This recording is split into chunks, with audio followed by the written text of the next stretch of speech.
Hey, y'all, welcome back to the Late Night Vision Show. This is episode number 377.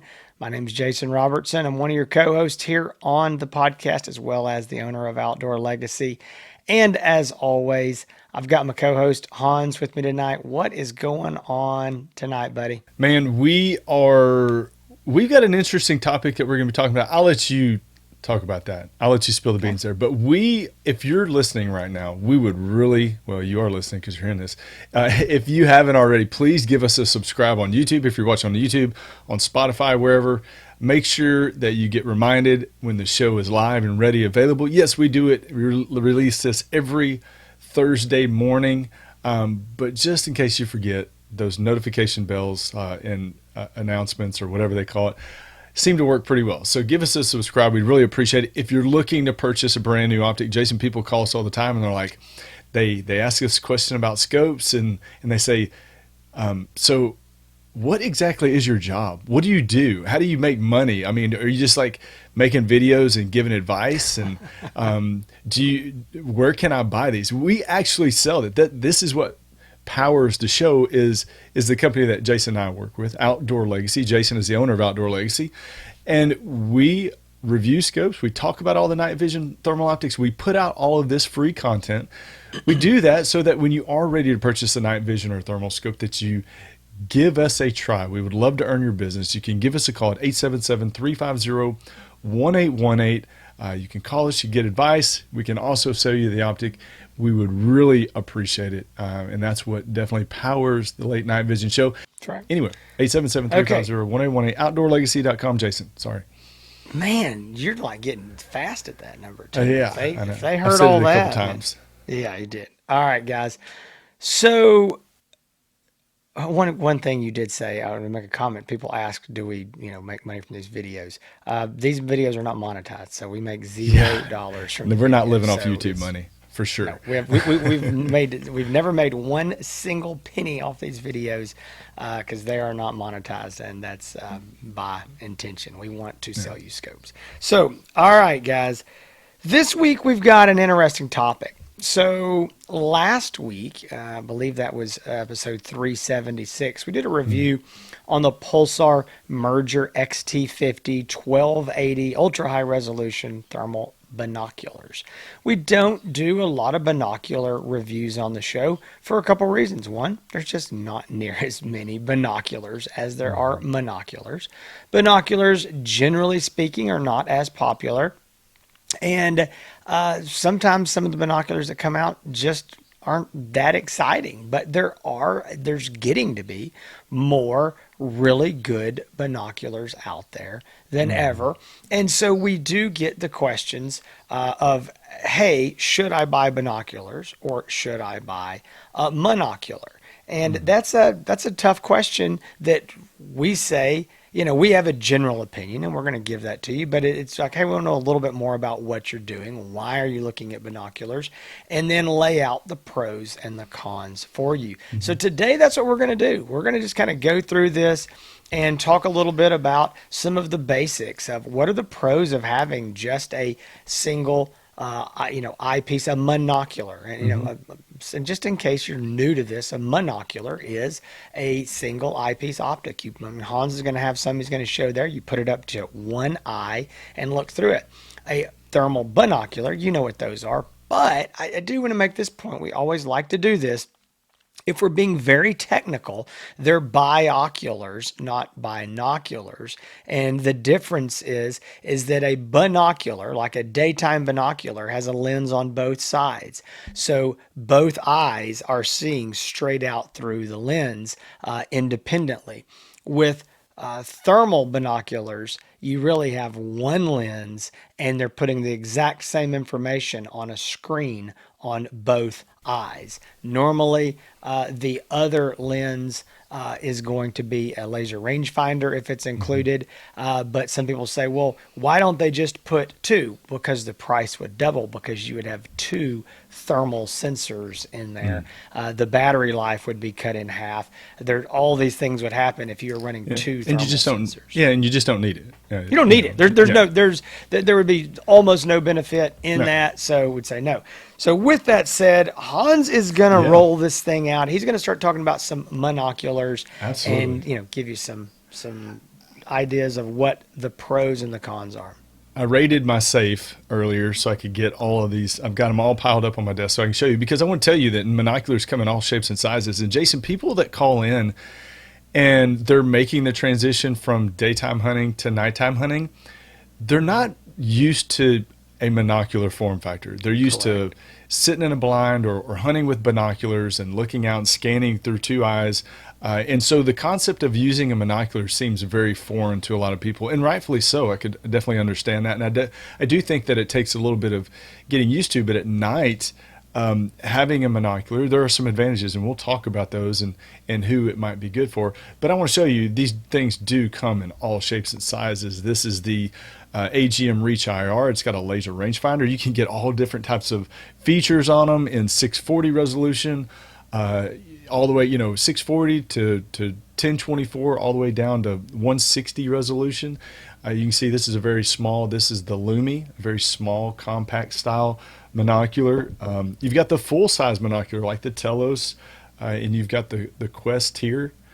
These are full size monoculars. So really all shapes, sizes, features. Hold on, Hans. Did I call it the wrong You thing? said- Yeah, you this said is the Vista. Quest. Yeah, Vista. Yeah, this is the Vista, and I've got the reason why I said that is because I got the Quest right here. So, yeah, we've got all shapes, sizes, the features that you want to get on it: laser rangefinder, non-laser rangefinder, high resolution, more standard or lower resolution, in all different types of price ranges. Jason, all the way down from, what's the least expensive monocular right now?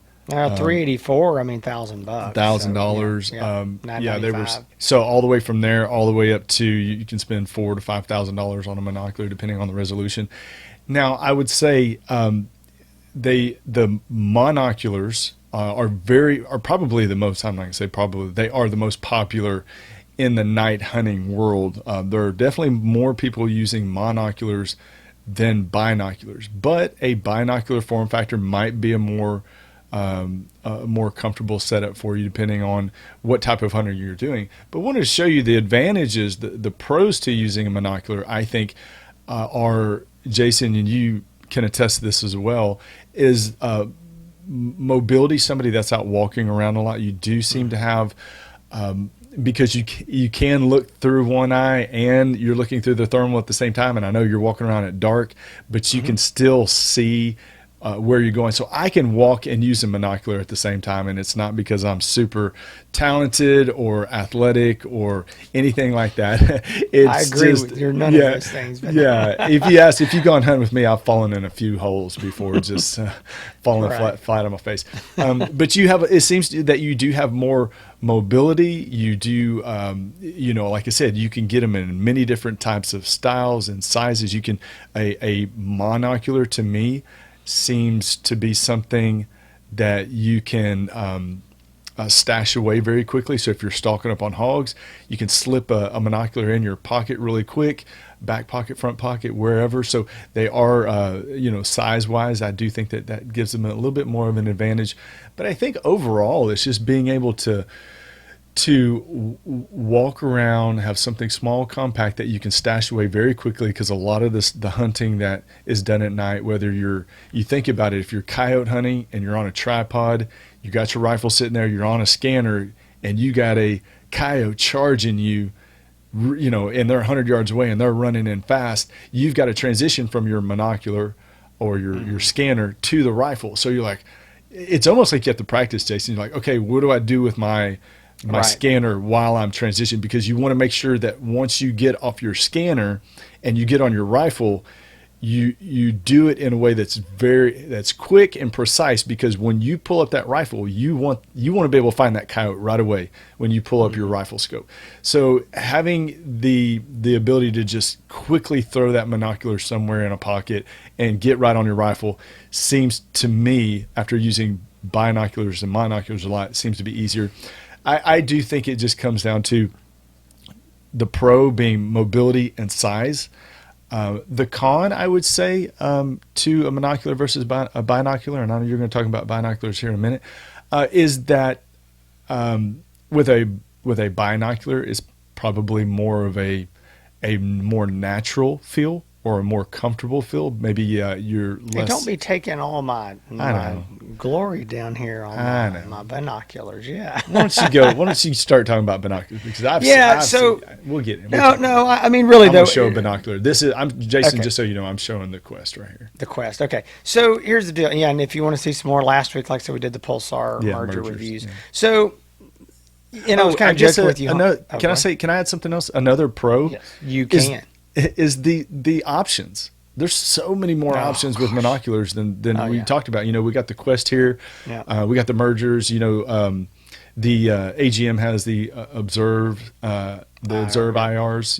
Binoculars, but there's just not near as many options in the binocular form factor as there is with a monocular. So sorry, I wanted to add that. Yeah, no, that's a good point. It's a fraction of them. So, yeah, and I mean, I kind of cut in on you but it is hard to start giving the pros and the cons without comparing them. So, I am going to jump into the binoculars, but I will say, let's just start with that.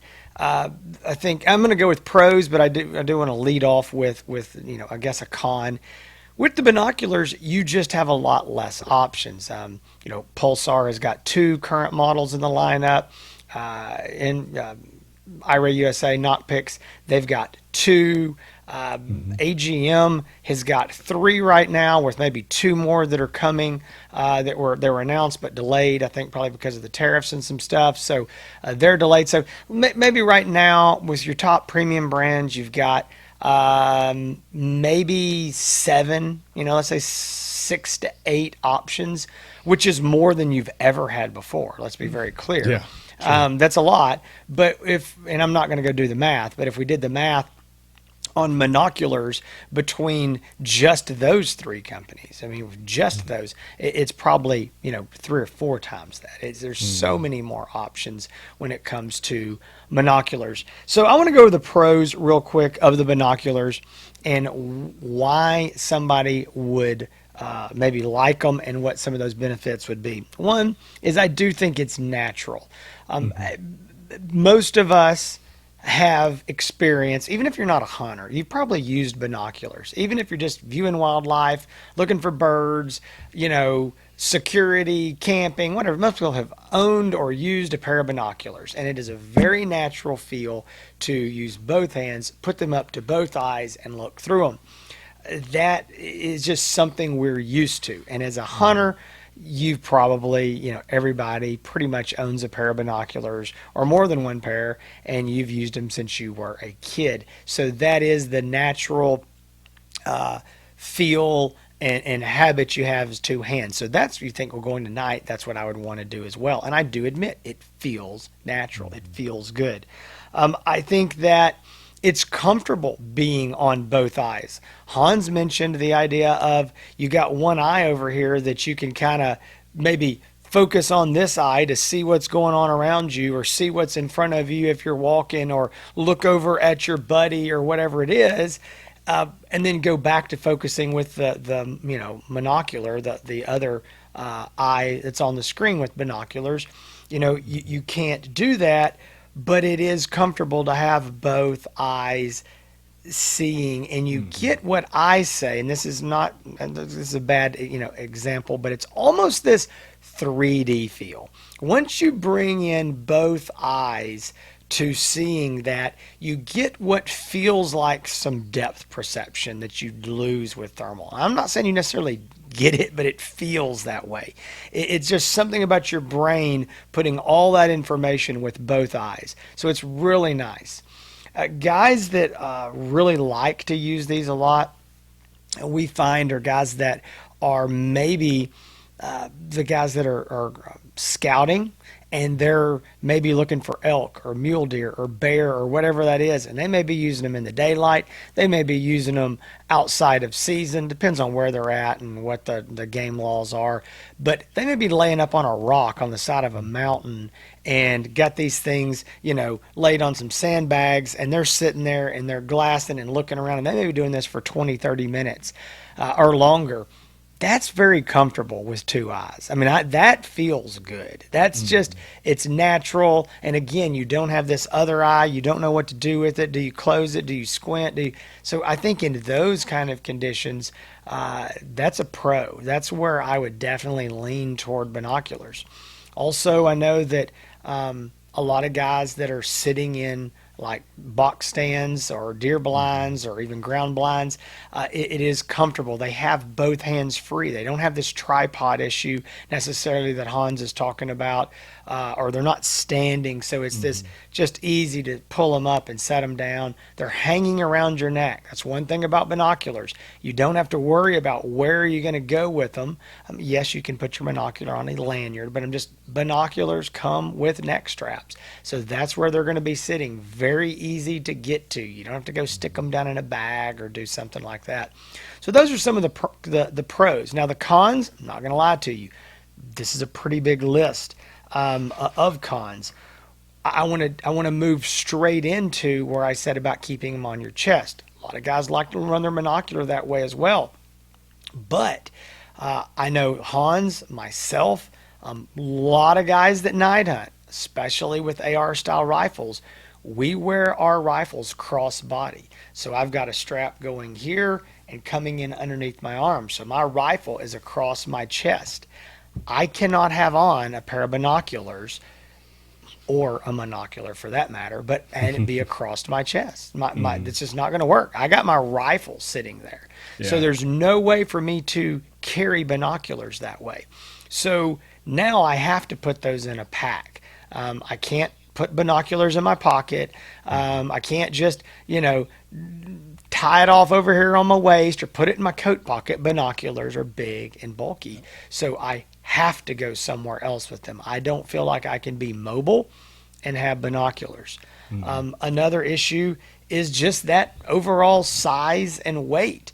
You're going to be looking, and again, Hans, we probably should have done some measuring to see, but I'm just going to make this comment, and we'll hope that it's fairly accurate.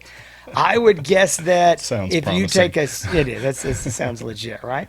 If you take something like the Telos that you've got there, that is by far one of the best thermal monoculars on the market today, best image quality you can get. If you compare that to one of their mergers, okay, the Pulsar merger binoculars, you're probably going to have over twice the weight in the binoculars. So I think twice is pretty a minimum. So you're just going with a whole lot more weight and clearly more than double the size.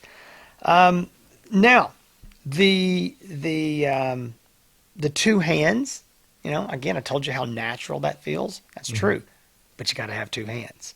Yeah. And if you're standing around out there in the field, you're not necessarily sitting. What you're going to do with that is you're going to find yourself with your arms getting tired. With a monocular, you can have that thing up and your arm gets tired. And what can you do? You can switch hands. You can go to the other eye. If that eye gets tired, go to this eye. If that arm gets tired, go to the other. Otherwise, you're going to have both those arms up holding more weight and longer, and your arms are going to get tired there. So I do think that is a negative. One more thing that I do want to mention is going to be your two eyes. Well, I told you that's a pro and it feels good and it feels natural. There is another problem with that, and anybody that's done very much thermal or night vision hunting knows where I'm fixing to go with this. And there's a lot of different names for this. Thermal eye, white out is what I call it. When you put a thermal optic or a night vision optic, whatever, something with an illuminated screen to your eye, your pupil adjusts for that very bright screen. Okay, so that's what it's looking at. This eye is fine because it's still looking in the dark. It's adjusted for the dark. When you pull that down, this eye, this pupil is suddenly thrust back into the dark after being adjusted for that bright screen. And it takes a little bit for that pupil to readjust. My eye's almost watering sitting here talking about it because that's happened so many times.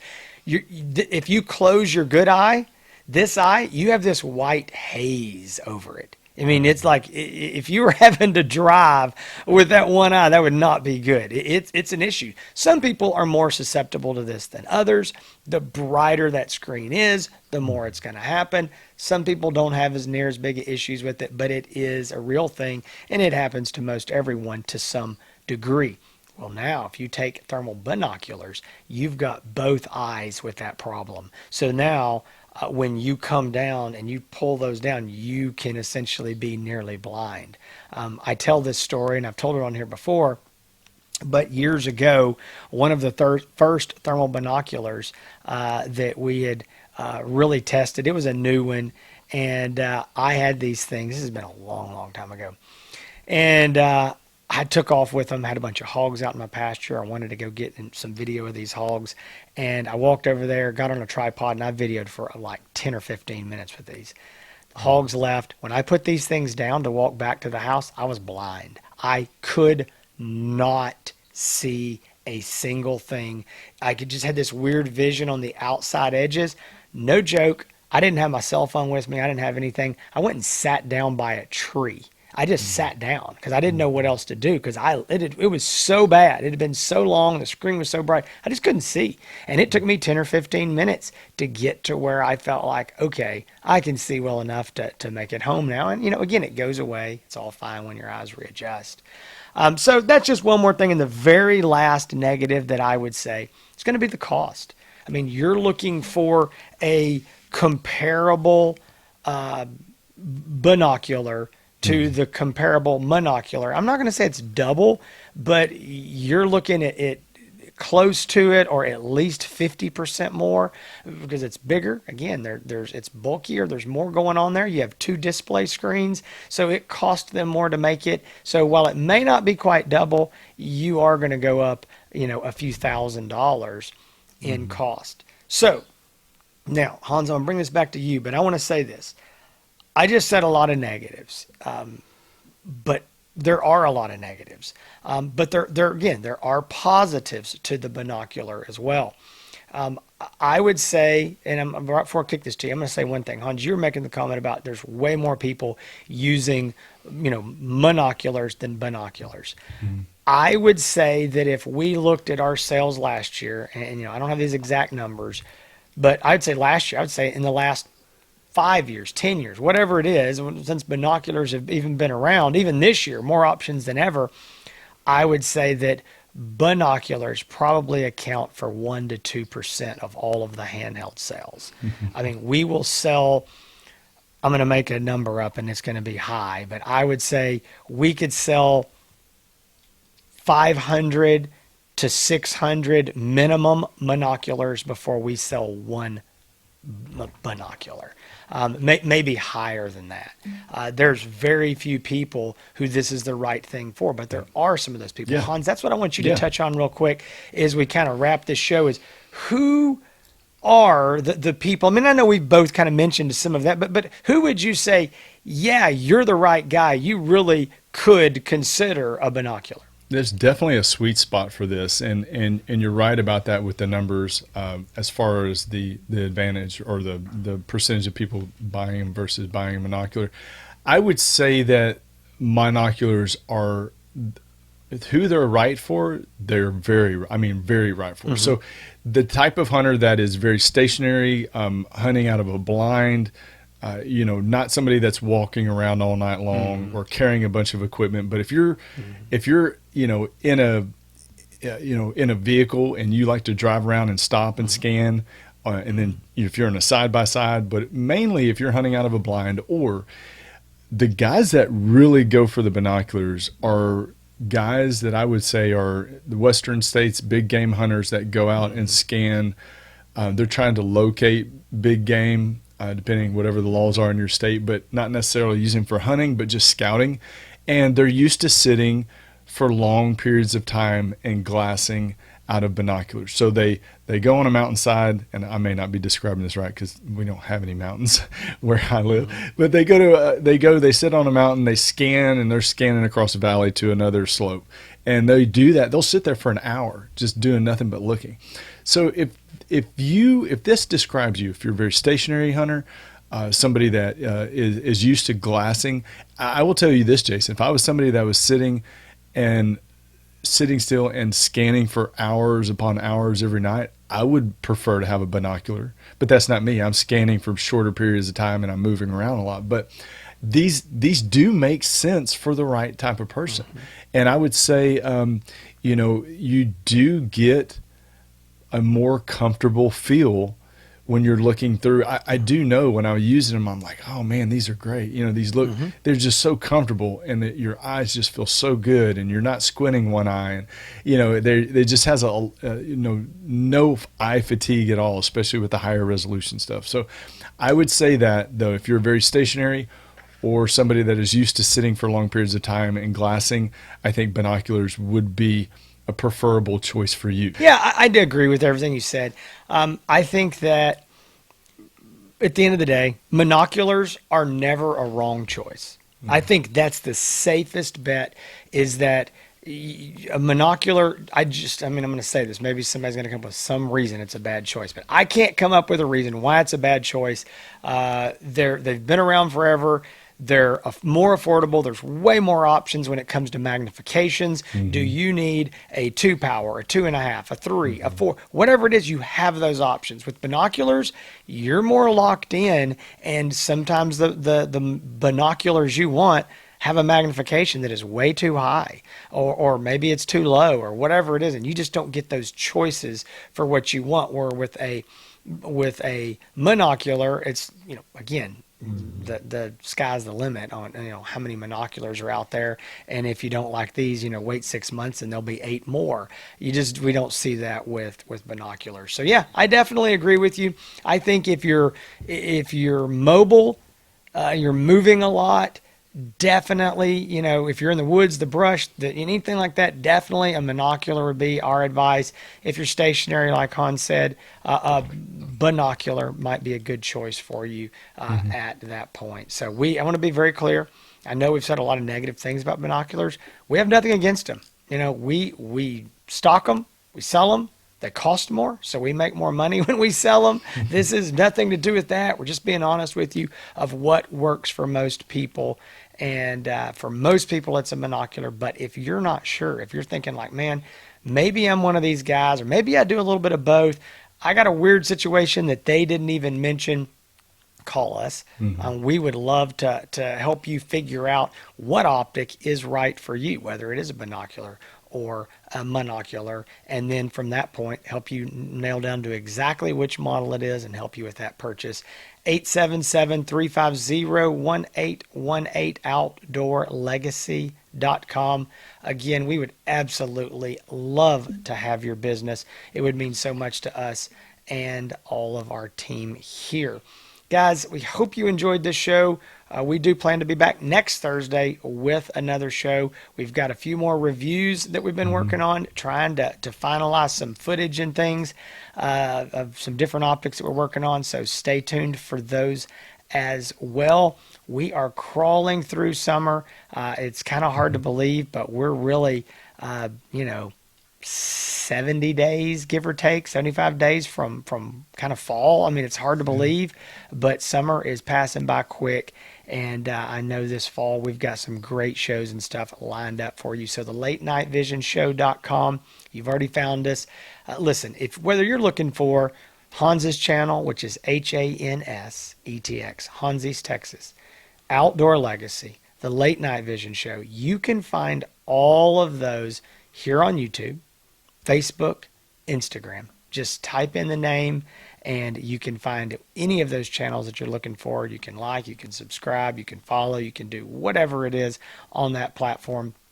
And we would really appreciate it. All right, y'all. It's been episode 370. I gotta check my notes. 377. If you have any questions about this stuff, call us. That's what we're here for. Yep. And that's the main thing about this is we want to bring this up. We want to kind of plant that seed and that question in your mind. And then to make sure, though, that you're getting what you need, it does help to have that conversation. So please call us. We'll be back soon next week with episode 378, Late Night Vision Show. Y'all take care.